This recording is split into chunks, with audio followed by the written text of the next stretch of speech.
In the vast expanse of the Celtic Sea, there lies a rock which holds a mystical allure for sailors. The challenge of rounding this monumental landmark has become the centrepiece of one of the most grueling yacht races in the world. And now, after countless boat upgrades, rigorous training courses and sailing thousands of miles offshore, we have qualified to compete in the 50th Rolex Fastnet Race, which is set to be the largest yacht race in the world ever. If you're new to my channel, hi, I'm Alex. 2 years ago, I didn't sail or really know anyone who did. But since then, I've taken the somewhat unconventional route into learning to sail, learning through yacht racing. 6 months after I raised my first halyard, I embarked on my first offshore race. And less than a year later, I'm part of a crew competing in the legendary Rolex Fastnet Race. That means that in less than 2 weeks, I'll be on the start line of the biggest yacht race in the world. It's not going to be easy, but it will be an adventure. So if you're interested in how a rookie handles one of the toughest yacht races in the world, make sure to subscribe. And let's see what the next few weeks have in store for us. So, Alex, with less than a week and a half to the start of the Fastnet, what are you most excited about? Well, first and foremost, I'm really excited for the start line. So there's going to be 480 boats on the start line, and I think that's going to be chaotic. But the adrenaline is just going to be insane. So I'm really, really looking forward to having a busy start line and the energy that comes with that, and just the sheer volume of boats. I don't think I'll have ever seen anything like that.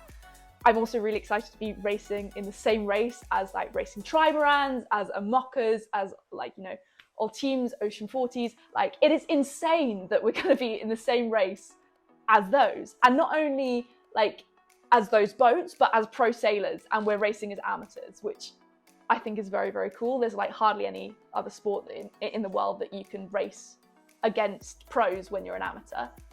So I'm really excited about that. But I think the thing I'm most excited about is the challenge. This is unlike anything I've ever done before in sailing or outside of sailing. You don't know how long you're going to have to be switched on for. It could be anywhere between like 2 days to 5 days, 6 days, 7 days, just depending on the wind conditions. So you've just got no idea what to expect. So building on that, what is it that makes this race so challenging? Well, there's a couple of different things. I've already mentioned the fact that, the endurance aspect and the fact that you don't know how long the race is going to be. And I suppose that feeds into the unpredictability of the conditions. It's well known for when you're crossing the Celtic Sea, the conditions can be really variable, and that can be challenging from both a boat handling perspective and keeping speed, but also from a navigational perspective. And also the sort of wind strength you're going to be seeing there. The race is famous for having its, gale force westerlies. And that is something I've just never been exposed to before. I'm used to, mostly in Guernsey, quite frankly, racing in the teens if we're lucky. And then offshore, maybe it goes into the 20s sometimes. But I've never done racing well into the 30s. It's a really exciting race because it's got all of these elements that make it unpredictable, and also that element of challenge on a personal level. You mentioned the course and the Irish Sea. Whereabouts are you actually going? So it's now a 695-mile course, which starts in Cowes, and from Cowes you head out of the Solent, along the south coast of the UK, right to Land's End, then round Land's End, heading to the southern tip of Ireland, and you round this small rock called the Fastnet Rock, which some of you might have heard of, and after that you head back down into the English Channel and towards Cherbourg to finish in France. So yeah, it's quite a long race. How do you feel about it? Nervous, but excited. I think the last few weeks I've been really, really excited about it, and like the adrenaline has been building. But over the last couple of days, that nervousness has really set in.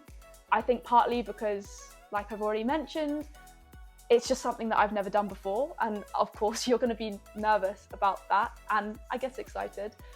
But also there's a huge task ahead. So one of the areas that I really need to develop in order to try and make myself useful during the race is navigation. And that's a huge learning curve that I've got to go on in a small space of time. So I'm going to be really launching into the weather models and the routings and what you should do when what you're seeing on the water is different to what the forecasts are predicting. And I've got a lot to learn in a small space of time. How will this impact your videos? What's this gonna mean for us watching along? Okay, so what I'm going to be doing from here on in, because I'm really excited about this race, obviously, and I want to post content in as close to real time as is feasible. And so what I'm going to be doing is I'm going to be taking a brief pause from my sort of regular, slightly more long form content, which is documenting my journey from non-sailor to competing in this race and beyond. And I'm going to be posting content as close to real time as possible, documenting our way through this Fastnet race. And what that means is it's going to be a little bit more rough and ready and raw than the usual sort of quite edited videos that take me a lot longer to put out. But hopefully it's going to take you along with me on the adventure. And if you're interested, it means that you can sort of see how we're getting on in real time whilst maybe tracking us as well. After the Fastnet, I will be resuming the usual storyline of me in my journey from non-sailor to competing in the Fastnet and beyond. But for now, I'm really excited about this and I really just want to try and share it with everybody in real time.